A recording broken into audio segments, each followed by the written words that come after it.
Dios le bendiga, muy buenas noches. Le damos muchas gracias al Señor que nos concede una vez más poder estar llegando hasta sus hogares, hasta el lugar donde usted nos sintoniza, para seguir en este estudio del libro de Apocalipsis. Hoy corresponde el capítulo 14, finalizarlo, que son los versículos del 14 al 20. Antes de leer el pasaje y antes de poder empezar a compartir acerca del mismo, vamos a orar, vamos a pedir la dirección del Señor para este tiempo de estudio bíblico. Señor y Padre nuestro que estás en los cielos, bendito sea tu nombre, Dios justo y verdadero, Padre santo, bondadoso, misericordioso y lleno de gracia, pero a la vez juez justo, que no permite ni permitirá que el pecado quede impune, y por eso es necesario tu juicio. Pero antes de que tus juicios acontezcan, tu gracia se extiende a este mundo para brindar la oportunidad a todo aquel que cree de ser perdonado de sus pecados por la fe en el sacrificio que Cristo hizo en la cruz del Calvario, y todo aquel que entrega su vida a Él, siguiéndole y sirviéndole de corazón. Padre, ayúdanos en este estudio que tendremos en esta noche, y que a través de tu palabra comprendamos tu grandeza, tu santidad y tu poder. En el nombre de Jesús, muchas gracias, Señor. Amén. Vamos a leer este pasaje, Apocalipsis 14, versículos 14 al 20. Dice así: miré, y he aquí una nube blanca, y sobre la nube uno sentado semejante al Hijo del Hombre, que tenía en la cabeza una corona de oro, y en la mano una hoz aguda. Y del templo salió otro ángel, clamando a gran voz al que estaba sentado sobre la nube: mete tu hoz y ciega, porque la hora de cegar ha llegado, pues la mies de la tierra está madura. Y el que estaba sentado sobre la nube metió su hoz en la tierra, y la tierra fue cegada. Salió otro ángel del templo que está en el cielo, y teniendo también una hoz aguda, y salió del altar otro ángel que tenía poder sobre el fuego, y llamó a gran voz al que tenía la hoz aguda, diciendo: mete tu hoz aguda y vendimia los racimos de la tierra, porque sus uvas están maduras. Y el ángel arrojó su hoz en la tierra, y vendimió la viña de la tierra, y echó las uvas en el gran lagar de la ira de Dios. Y fue pisado el lagar fuera de la ciudad, y del lagar salió sangre hasta los frenos de los caballos por 1600 estadios. Este pasaje trata un tema muy difícil de digerir por nosotros los seres humanos, aún por los creyentes. Y la razón por la cual nos cuesta mucho aceptar este pasaje es porque mucha gente tiene un conocimiento parcial de Dios.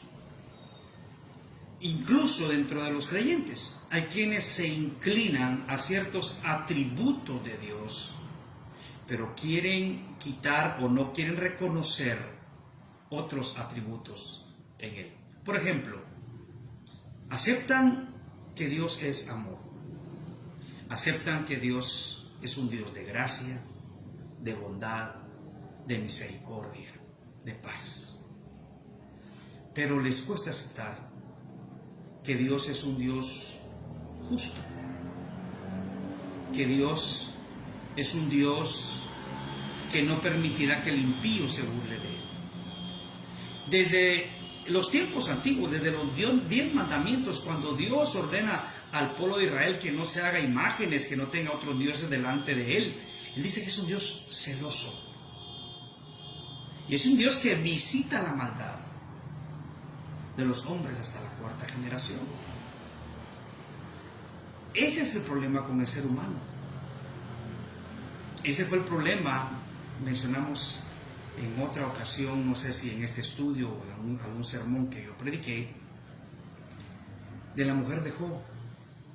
Y eso que lo que venía sobre Job no era juicio, era prueba. Job lo entendía bien, la mujer no. Job le dice, recibiremos todo lo bueno de Dios y no lo malo. Ahora, si Job podía aceptar eso, aún siendo él un hombre justo, piadoso, recto, alejado del mal, no había otro como él en toda la tierra, dicho esto por Dios, ¿cuánto más no podremos aceptar el juicio de Dios sobre aquellos blasfemos que ofenden a Dios? Entonces, Dios traerá juicio. Cristo volverá a juzgar a los vivos y a los muertos. Entonces, este pasaje está centrándose ya en la parte final de los juicios de Dios, y algunos creen que esta parte contiene las copas de ira que se mencionan en el capítulo 16, una parte de este pasaje, y la otra parte, la batalla del Armagedón. Entonces, cuando nosotros vemos todo esto, estamos viendo a un Dios que viene a juzgar. Después de haber dado siglos de gracia, después de haber establecido tanto tiempo en la tierra a su iglesia que proclama el mensaje del Evangelio para reconciliarse con el hombre, y después de que el hombre rechaza a Dios, ofende a Dios, blasfema contra Dios, pues no queda otra que el juicio de Dios venga sobre aquellos corazones impenitentes que han hecho tanta maldad en este mundo. Algunas personas dicen, mire, a mí no me gusta leer Apocalipsis porque es que son juicios que dice ahí. Bueno, yo quiero decirle que Apocalipsis no es el único lugar en donde aparecen estos juicios de Dios. Si usted va conmigo, por favor, al Antiguo Testamento, al libro de Joel, es el segundo libro dentro del grupo de los profetas menores. Capítulo 2, versículos 10 y 11 dice: delante de él temblará la tierra, se estremecerán los cielos, el sol y la luna se oscurecerán, y las estrellas retraerán su resplandor, y Jehová dará su orden delante de su ejército, porque muy grande es su campamento, fuerte es el que ejecuta su orden, porque grande es el día de Jehová, y muy terrible. ¿Quién podrá soportarlo? O sea, encontramos aquí que desde el Antiguo Testamento ya existían este tipo de profecías en las cuales Dios promulgaba juicios y decía, ¿quién podrá soportarlo? Su día es muy terrible. Está hablando de ese día de la venganza del Señor. Siempre tenemos que tener en mente que ningún juicio de Dios viene si no hay motivo dado por el hombre, por su rebeldía y por la dureza de su corazón. Vemos también en otros pasajes del Antiguo Testamento, en Isaías capítulo 13 y versículo 13, nos dice de la siguiente manera: porque haré estremecer los cielos y la tierra se moverá de su lugar en la indignación de Jehová de los ejércitos y en el día del ardor de su ira. Más adelante en este mismo libro, en el capítulo 63, y nos narra de una manera más explícita lo que habla parte de este capítulo 14, versículos del 14 al 20 de Apocalipsis. Isaías 63, del 1 al 6 dice: ¿quién es este que viene de Edom, de Bosra, con vestidos rojos? Este hermoso en su vestido, que marcha en la grandeza de su poder. Yo, el que hablo en justicia, grande para salvar. ¿Por qué es rojo tu vestido y tus ropas como del que ha pisado en lagar? ¿He pisado yo solo el lagar, y de los pueblos nadie había conmigo? Y los pisé con mi ira, y los hollé con mi furor, y con su sangre salpicó mis vestidos, y manché todas mis ropas, porque el día de la venganza está en mi corazón, y el año de mis redimidos ha llegado.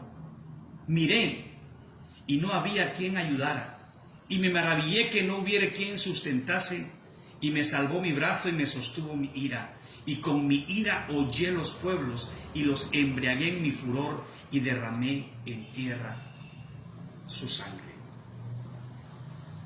Joel también nos habla en su capítulo 3, versículos del 9 al 15. Joel 3, del 9 al 15, dice: proclamad esto entre las naciones, proclamad guerra, despertad a los valientes, acérquense, vengan todos los hombres de guerra, forjad espadas de vuestros asadones, lanzas de vuestras hoces, diga el débil, fuerte soy. Juntaos y venid naciones todas de alrededor y congregaos, haz venir allí, oh Jehová, a tus fuertes, despiértense las naciones y suban al valle de Josafat, porque allí me sentaré para juzgar a todas las naciones de alrededor. Echad la hoz, porque la mies está ya madura. Venid, descended, porque el lagar está lleno. Rebosan las cubas, porque mucha es la maldad de ellos.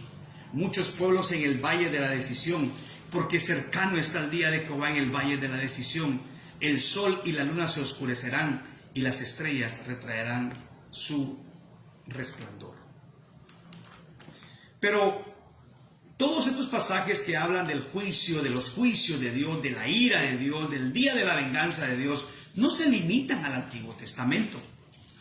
En el Nuevo Testamento también tenemos anuncios acerca de un Dios que está airado en contra de aquellos que pecan abiertamente y rechazan a Dios. Desde el mensaje de aquel gran profeta que anunció la venida del Cordero de Dios, Juan el Bautista.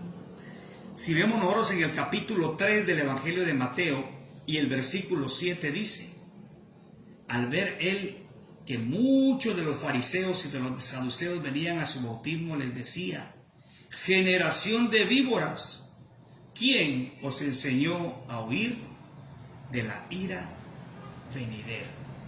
Estamos hablando aquí del Nuevo Testamento. Estamos hablando del profeta que precedía al Mesías, que venía anunciando la primera venida del Mesías. Sin embargo, desde ya se está hablando de los juicios de Dios. ¿Cuántas veces no encuentra usted en el Nuevo Testamento cuando se habla de la condenación, donde será el lloro y crujir de dientes? A muchas personas no les gusta escuchar esto acerca de Dios. De hecho, hay una denominación que ha crecido mucho alrededor del mundo, los testigos de Jehová, y ellos claramente dicen: no hay infierno, porque ¿cómo es posible que un Dios de amor pueda condenar, aparte de su creación, al sufrimiento, a un sufrimiento eterno? Ahora, recuerde esto, dijimos anteriormente, Dios da oportunidad.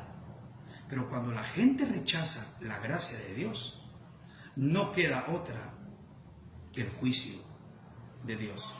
Bueno, este es el tiempo de la gracia, este es el tiempo en el que el Evangelio se predica, para que la gente no tenga que llegar a ese tiempo que está escrito aquí en Apocalipsis 14, para que la gente evite esa ira de Dios en el tiempo del juicio, en el día de Jehová. No solamente lo encontramos en los labios de Juan el Bautista en el Evangelio de Mateo. En la primera carta del apóstol Pedro, capítulo 3 y versículo 7 dice, segunda carta de Pedro, segunda de Pedro, capítulo 3 y versículo 7 dice: pero los cielos y la tierra que existen ahora están reservados por la misma palabra, guardados para el fuego en el día del juicio y de la perdición de los hombres impíos. Esto nos habla también de juicio. Y en ese mismo capítulo 3 de segunda de Pedro, del 10 al 12 dice: pero el día del Señor vendrá como ladrón en la noche, en el cual los cielos pasarán con grande estruendo, y los elementos ardiendo serán deshechos, y la tierra y las obras que en ella hay serán quemadas. Puesto que todas estas cosas han de ser deshechas, ¿cómo no debéis vosotros andar en santa y piadosa manera de vivir, esperando y apresurándoos para la venida del día de Dios, en el cual los cielos encendiéndose serán deshechos y los elementos siendo quemados se fundirán? Aquí se nos está hablando de un Dios de juicio.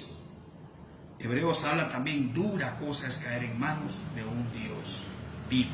Entonces, esto para poder ubicarnos en el contexto de lo que nos va a narrar el pasaje de Apocalipsis, para responder a lo que muchos puedan cuestionarse acerca de Dios. ¿Será Dios capaz de hacer esto? La respuesta es sí. ¿Por qué? Porque Él es justo. Él ofrece gracia, pero el que rechaza la gracia solamente le toca recibir la justicia de Dios. Veamos el versículo 14 del capítulo 14 de Apocalipsis. Dice: miré, y he aquí una nube blanca, y sobre la nube uno sentado semejante al Hijo del Hombre, que tenía en la cabeza una corona de oro, y en la mano una hoz aguda. En este versículo viene la pregunta: ¿de quién está hablando? La respuesta para muchos es obvia. Primero, la descripción que está sobre una nube blanca, que se le llama el Hijo del Hombre, que tenía en la cabeza una corona de oro y en la mano una hoz aguda. Sí, es el Señor Jesucristo. Es el Señor Jesucristo. Él vendrá a juzgar. Y cuando habla de estar sentado sobre una nube blanca, habla de la majestuosidad de Cristo, la majestuosidad del Señor, el Hijo del Hombre. Por cierto, esta es la última vez en el Nuevo Testamento, en la Biblia, en la que a Jesucristo se le llama el Hijo del Hombre. ¿Sabe cuándo fue la primera vez? Mateo 8:20. Jesús le dijo: las zorras tienen guaridas y las aves del cielo nidos, mas el Hijo del Hombre no tiene dónde recostar su cabeza. Esa es la primera vez que a Cristo se le da ese título del Hijo del Hombre, que está profetizado en el libro de Daniel. Y esta es la última vez. Aquella primera vez se le llama Hijo de Hombre, pero está sin posesiones, está sin riquezas materiales, no tiene ni dónde recostar su cabeza. Traía un mensaje de esperanza, un mensaje de reconciliación. Ahora está sentado sobre una nube blanca. Está sentado sobre la majestuosidad y los otros elementos que se describen en él, que tenía en la cabeza una corona de oro. Ya no es que no tenga donde recostar su cabeza, una corona de oro. Y la palabra para corona, en el original la palabra estéfanos, significa no una corona real, no es una diadema, sino una corona que se le daba a los que ganaban las competencias en los juegos de atletismo, la famosa corona de ramas de laurel.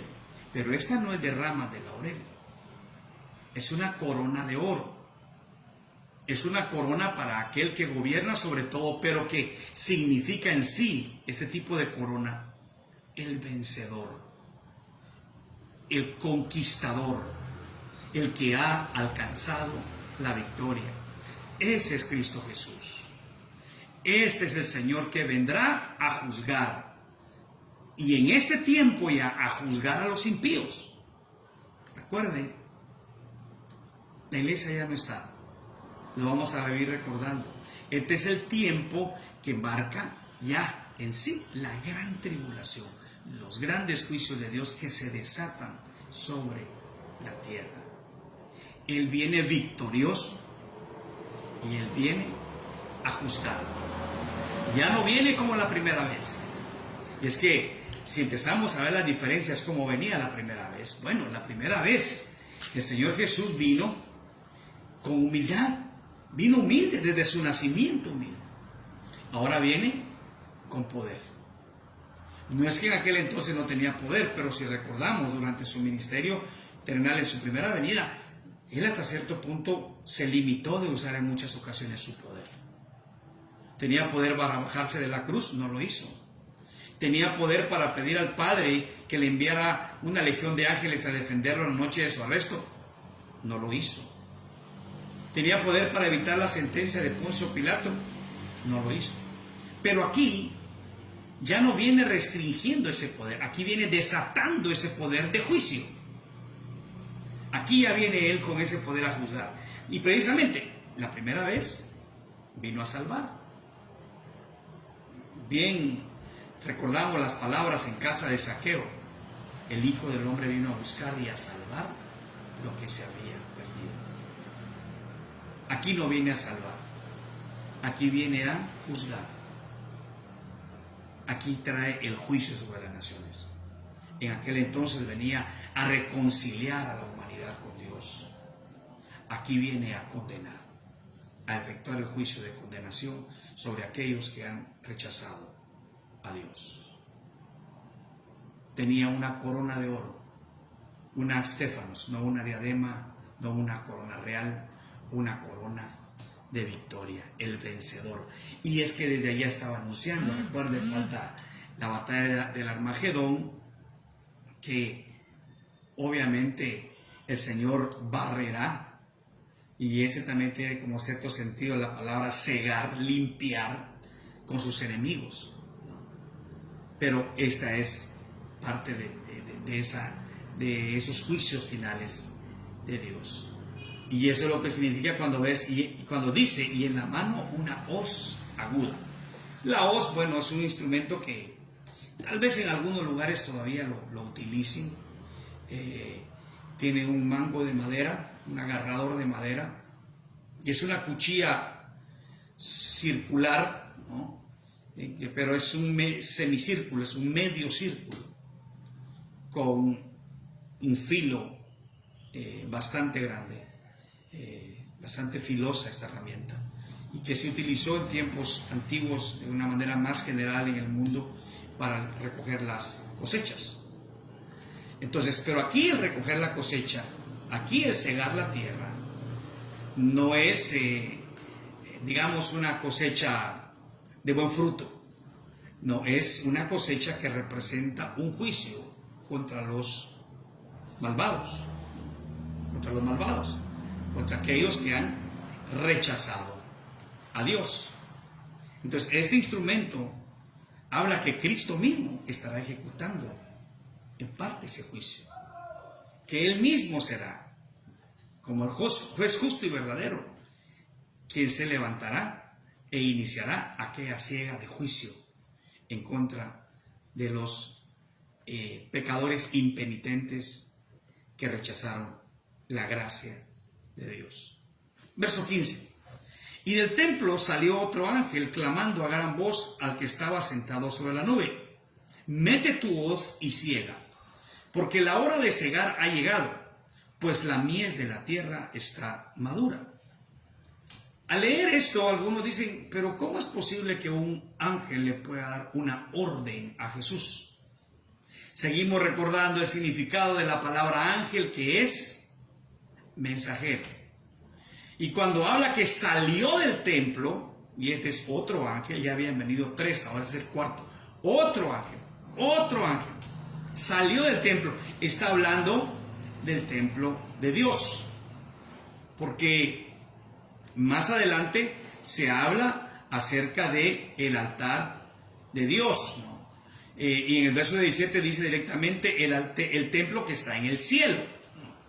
Del mismo lugar procedía, entonces se refiere no a un templo terrenal, al templo de Dios, salió del cielo. Uno de los significados que puede tener esto, que es el más aceptable, es: Él trae una orden del Padre y la transmite al Hijo, porque es un mensajero de parte de Dios. Otros dicen que el mismo ángel no es que esté ordenando, está suplicando a Jesús que ejecute esos juicios, ese juicio que viene en contra de los impíos, ¿no? Clamando a gran voz.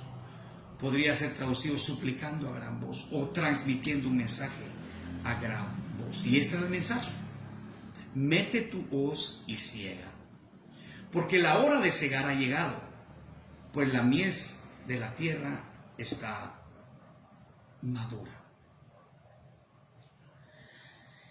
Es tiempo de ejecutar el juicio. Mete tu hoz y ciega, porque la hora de cegar ha llegado. Para muchos será al fin. Al fin llegó la hora de que Dios venga y ejecute sus juicios, condenando todo aquello que lo ofende a Él y ha hecho tanto daño a la humanidad entera. Llegó el momento. Al hablar la hora de cegar ha llegado, Dios ha tenido mucha paciencia. Dios ha esperado mucho tiempo. Se acabó. La hora de cegar ha llegado. La hora del juicio ha llegado. Ya no hay más tiempo de espera. Ya no hay más tiempo de que Dios vaya a prolongar su gracia, su misericordia. Ya está todo establecido. Se acabó el tiempo. Hoy hay tiempo. Cuando se diga la hora de cegar ha llegado, ya no habrá tiempo. Hoy hay tiempo, pero no en aquel entonces. Y dice: pues la miel de la tierra está madura.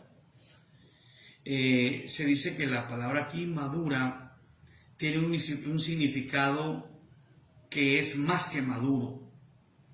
Algunos le dan un significado como que hasta que ya, como que este fruto como que ya está seco. Ya está seco, ya se pasó. Ya está más allá de lo que pudo haber sido provechoso. Y en un sentido, algunos le pueden dar esos dos significados. El número uno, el primero es: la maldad sobre la tierra es enorme. Los pecados están de una manera descontrolada sobre la faz de la tierra. La gente está cometiendo las aberraciones más terribles.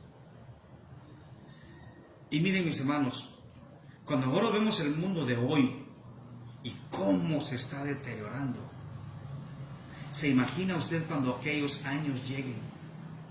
¿Cuál será la condición de este mundo? Si hoy muchos aplauden el pecado, hoy muchos están aclamando y aplaudiendo las manifestaciones de pecado de muchas personas. Ya se pasó de algo que antes era vergonzoso, llegó a ser tolerable, luego aceptable, y ahora muchos hombres hasta alaban el pecado, exaltan el pecado, lo ven hasta como algo bueno, cumpliéndose lo de Isaías: a lo bueno llamarán malo y a lo malo llamarán bueno. Imagínense cómo estará en ese entonces si hoy mismo vemos cuánta maldad en el mundo, vemos cuánta injusticia en el mundo. ¿Cómo será aquel tiempo cuando diga que la tierra está madura y ya se pasó de madura? Entonces, lo primero es esto: hay demasiada maldad en la tierra. Y lo otro es que tiene que ver también con esto, es que ya no sirve para nada. Ya no hay remedio. Ya es imposible que esto que se echó a perder se devuelva para componerse. Y es que dése cuenta usted de eso. Y pongámoslo en un ejemplo. A usted posiblemente le ha pasado. Mire, hoy En Guatemala esta época es una época en que ya está pasando la temporada de mangos, pero todavía hay bastante mango. ¿No le ha pasado a usted que ha llevado a casa mangos y de repente hay alguno que se le pasa, que se le pudre? Usted ya no puede esperar que ese mango se recomponga, que vuelva a ponerse en una condición en la que será apto para que usted lo coma. Ya no tiene remedio. ¿Qué hace usted con ese mango? Lo tira a la basura. Ya no le sirve. Así se cree que va a estar la tierra en aquel entonces. Ya no tiene remedio. La humanidad ya no hay manera que vuelva atrás. Verán los juicios de Dios y en lugar de arrepentirse, blasfemarán contra Dios. Ya están entregados a las injusticias que han proclamado el anticristo, Satanás, el falso profeta. Ya son enemigos de Dios irreconciliables. Hoy es tiempo de reconciliación. En aquel tiempo ya no habrá marcha atrás. Esa será la triste condición de la humanidad cuando Cristo traiga su juicio, y entonces podremos entender que el juicio que trae Cristo es bueno, porque está juzgando todo aquello que no sirve, todo aquello que se ha opuesto a Dios y que ha llevado a la humanidad a manifestaciones de pecado sumamente groseras, blasfemias contra Dios mismo. Razón tendrá Dios de enviar este juicio en la mano de su Hijo. Y dice el verso 16, y al cumplimiento, y el que estaba sentado sobre la nube metió su hoz en la tierra, y la tierra fue cegada. Este verso 16 nos habla la ejecución por parte de Cristo de aquella primera parte de estos juicios finales de Dios. Algunos teólogos creen que estos versículos, en cuanto Cristo trae el juicio de Dios, se refiere a las copas de ira que se describen en el capítulo 16 de Apocalipsis, versículo 2. Dice: fue el primero y derramó su copa sobre la tierra, y vino una úlcera maligna y pestilente sobre los hombres que tenían la marca de la bestia y que la adoraban. Verso 3, el segundo ángel derramó su copa sobre el mar, y éste se convirtió en sangre como de muerto, y murió todo ser vivo que había en el mar. Verso 4, el tercer ángel derramó su copa sobre los ríos y sobre las fuentes de las aguas, y se convirtieron en sangre. Verso 8, el cuarto ángel derramó su copa sobre el sol, al cual fue dado quemar a los hombres con fuego. Verso 10, el quinto ángel derramó su copa sobre el trono de la bestia, y su reino se cubrió de tinieblas, y mordían el dolor de sus lenguas. Y vean el verso 11, y blasfemaron contra Dios del cielo por sus dolores y por sus úlceras, y no se arrepintieron de sus obras. Verso 12, el sexto ángel derramó su copa sobre el gran río Éufrates, y el agua de ese se secó para que estuviese preparado el camino para los reyes de Oriente. Verso 17, el séptimo ángel derramó su copa sobre... hasta ahí, verso 6. Verso 16, y lo reunió en el lugar que en hebreo se llama Armagedón. Y el séptimo ángel derramó su copa por el aire, y salió una gran voz del templo que decía del trono, diciendo: hecho está. Las primeras 6 copas, los primeros 6 ángeles que derraman la copa, se refiere a los versos que leímos. El séptimo ángel, cuando ya el verso 16 previo a la copa del séptimo ángel habla de la batalla de Armagedón, se refiere a lo que vamos a leer: el juicio final de Cristo sobre la impiedad y sobre los impíos de la tierra. Verso 17, salió otro ángel del templo que está en el cielo, teniendo también una hoz aguda, y salió del altar otro ángel que tenía poder sobre el fuego, y llamó a gran voz al que tenía la hoz aguda, diciendo: mete tu hoz aguda y vendimia los racimos de la tierra, porque sus uvas están maduras. Y el ángel arrojó su hoz en la tierra, y vendimió la viña de la tierra, y echó las uvas en el gran lagar de la ira de Dios, y fue pisado el lugar fuera de la ciudad, y del lagar salió sangre hasta los frenos de los caballos por 1,600 estadios. Terrible, ¿no? Juicio de Dios sobre la humanidad que no se arrepintió, que no confió en Cristo, que siguió a la bestia, que siguió al falso profeta, que siguió al anticristo y blasfemó contra Dios. Otro ángel salió del templo que está en el cielo teniendo también una voz aguda. También una voz aguda habla similar a lo que Cristo tenía en los versículos anteriores, ¿no? Y venía con la misma intención, venía con el mismo propósito: cegar la tierra. Verso 18: y salió del altar otro ángel que tenía poder sobre el fuego, y llamó a gran voz al que tenía la hoz aguda, diciendo: mete tu hoz aguda y vendimia los racimos de la tierra, porque sus uvas están maduras.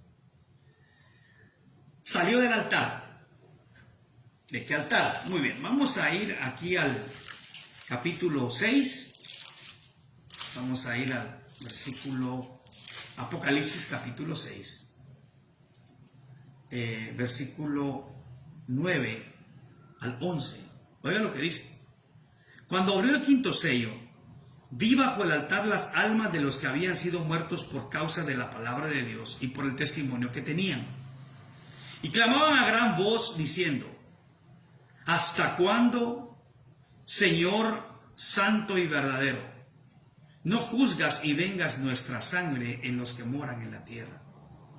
Y se les dieron vestiduras blancas y se les dijo que descansen todavía un poco de tiempo hasta que se completara el número de sus consiervos y sus hermanos que también habían de ser muertos como ellos. Estas son oraciones de los santos que representan a aquellas personas que habían sido muertas durante la tribulación. Si vamos al capítulo 5, versículo 8 dice: y cuando hubo tomado el libro, los 4 seres vivientes y los 24 ancianos se postraron delante del Cordero. Todos tenían arpas y copas de oro llenas de incienso, que son las oraciones de los santos.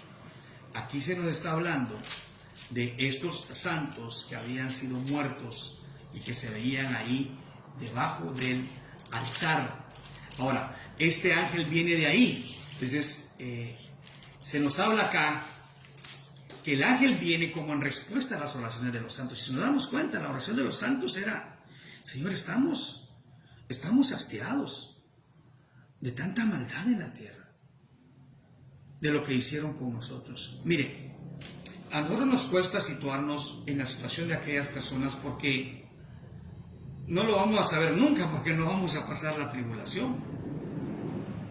Pero aún en nuestros días, hermanos, cuando vemos la maldad de la tierra, cuando vemos el pecado, no dejamos de sentir cierto pensamiento de ¿por qué tanta maldad? Y claro que en nuestra etapa actual oramos todavía para que los hombres se arrepientan. Pero ¿qué pasa cuando el hombre en su necedad continúa en el pecado? ¿Qué pasa? ¿Cuáles eran las oraciones? Las oraciones de aquellos santos que estaban en la tribulación vendrán de acuerdo a lo que ellos sufrieron. Y en un poco, en cierto sentido, parecía ser que ellos decían: Señor, eres indiferente a esto. Pero ahora viene el juicio de Dios. Este ángel salió del altar. Y este ángel era un ángel con un poder especial, dice, sobre el fuego. Y estaba clamando a gran voz. Todas estas aclamaciones a gran voz significa juicios firmes de parte de Dios. Y era esto: mete tu voz aguda y vendimia los racimos de la tierra, porque sus uvas están maduras.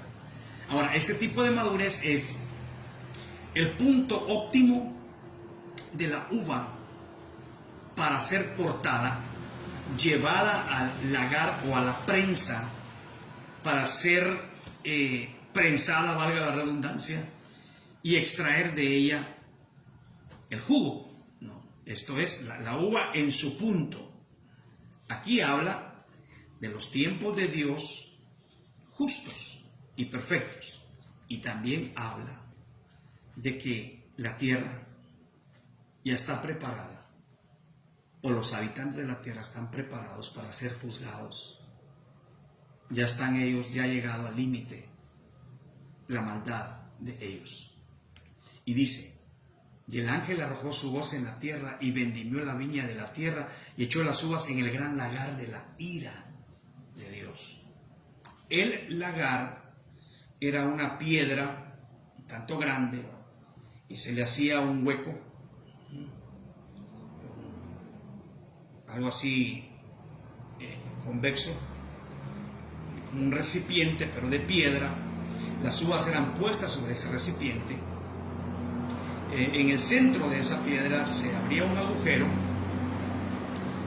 y las personas venían y con los pies machucaban las uvas, y al machucarlas de ese agujero se extraía el jugo y caía sobre un recipiente abajo que recibía el jugo de las uvas.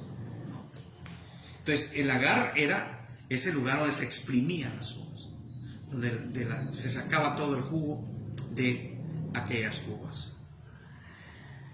La figura aquí es: así serán puestos los enemigos de Dios, y así serán pisoteados por Dios. Así, eso representa el juicio de Dios sobre la maldad de los seres humanos sobre esa tierra. El juicio de Dios sobre aquellas personas que, habiendo rechazado a Cristo, se dedicaron y ocuparon su tiempo en hacer grandes maldades. Dice: y fue pisado el lugar fuera de la ciudad, y del lagar salió sangre hasta los frenos de los caballos por 1600 estadios. Algunos dicen acá que llegará hasta la altura de los caballos, que es aproximadamente 1 metro 20 centímetros de altura, y 1600 estadios significa aproximadamente 200 kilómetros de extensión. Por eso es aquí donde ven la batalla del Armagedón, donde Dios destruirá a sus enemigos. Otros dicen que lo que sucederá es que la sangre salpicará hasta los frenos de los caballos. Independientemente de la interpretación que pueda dárselo a lo que sí estamos viendo acá es de que habrá mucha gente que por el juicio de Dios será destruida. Y realmente la sangre que correrá en esa batalla será una cantidad enorme. El juicio final de Dios. Dios es reivindicado.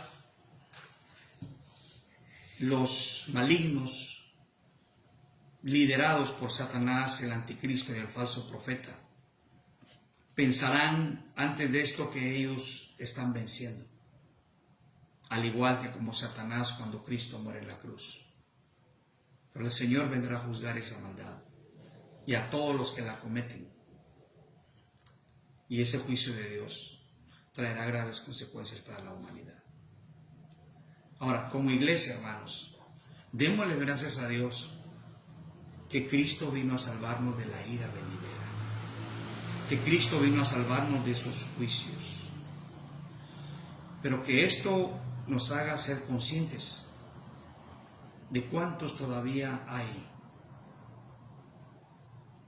que no han recibido el perdón de Dios.